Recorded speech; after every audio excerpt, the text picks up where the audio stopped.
going on? It's Matt. Welcome back to the channel. Yesterday DJI dropped the Mini 2, which is their sequential outcoming of the original Mavic Mini. And I've been watching a lot of videos on it, and I think that anybody that works or plays in YouTube and makes videos always gets excited when new camera gear comes out or a new kind of tool comes out that you can up your photo game or your video game. And I'm subject to that all the time, but I've been doing a lot of research on the Mini 2, and I'm going to tell you why I think that you should not buy it if you have a channel like mine.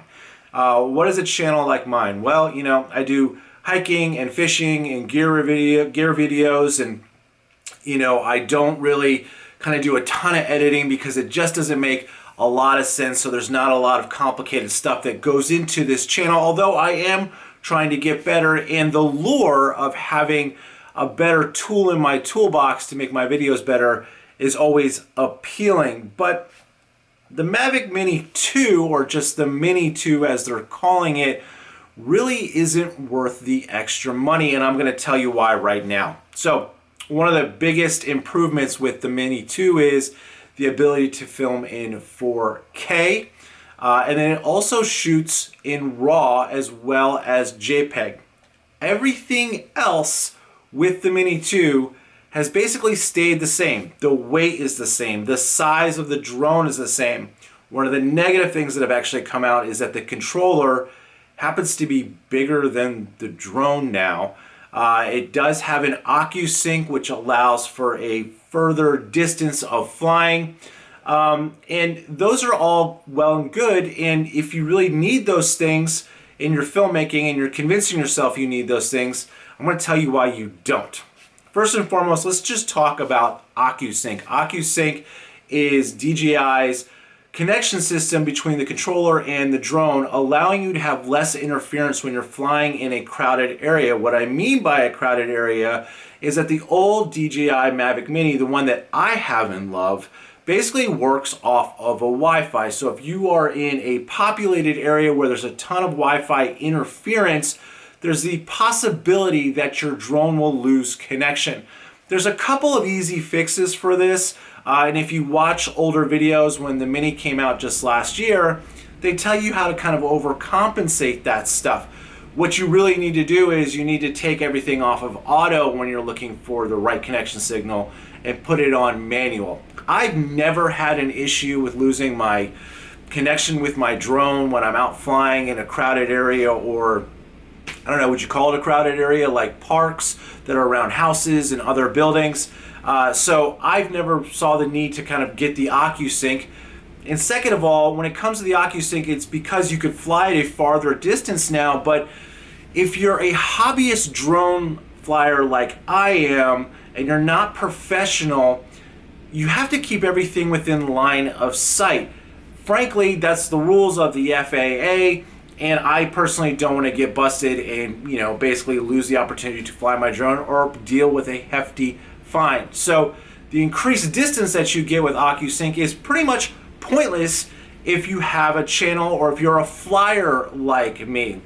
Second of all, 4K. Let's talk about image quality, right? So what now I'm shooting on right now is 24p and it's at 1080, and I guarantee you that if I switch this camera over to a 4K, most of you wouldn't be able to tell the difference. I think the most important thing when you're shooting any kind of footage is the actual content, the positioning, the framing, all that stuff. And granted, I'm sometimes really horrible at it, but I'm working to get better at that stuff.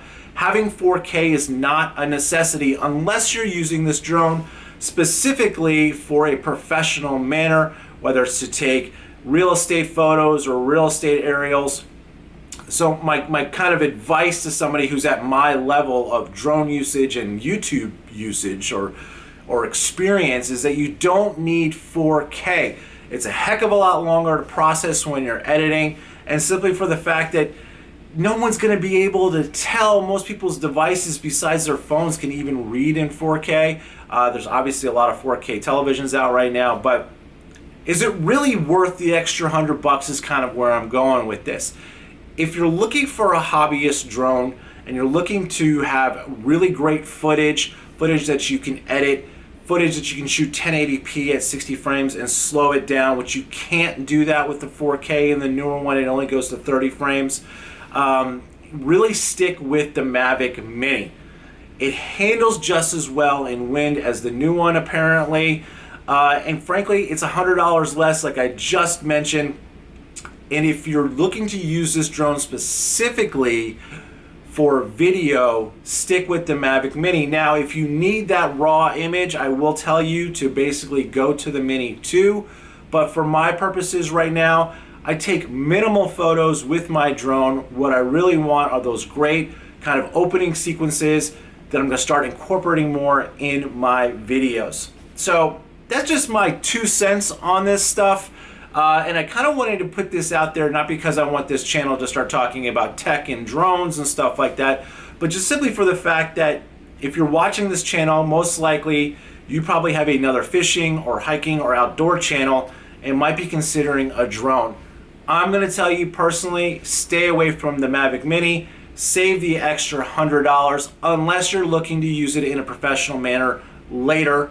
And then also too, I probably would tell you, read up on the rules. I've learned a lot about the rules of, just hobbyist drone flying. They are busting people. I think I said that on the other Mavic Mini video that I've ever done. And granted, this will probably be the last one I ever do on a drone or tech when it comes to this stuff.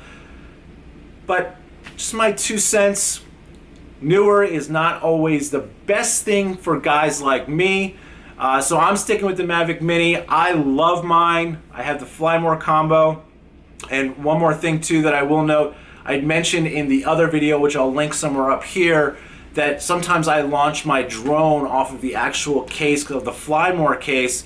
The new Fly More case is a bag for the Mini 2, and you can't launch off of it. It still has all the same problems. Still, like I said, has the same weight. It's the same drone, except you get 4K, OcuSync, and raw photos. Those things shouldn't matter to you unless you're using it for a professional drone. So that's it. It's my 2 cents. Just wanted to throw out a video today and all the hoopla that's been going on with the Mini 2. I personally will not be buying it. Hey, thanks for watching these things. Hope that was some insight on why I personally think it was not a good upgrade. Talk to you soon. Bye.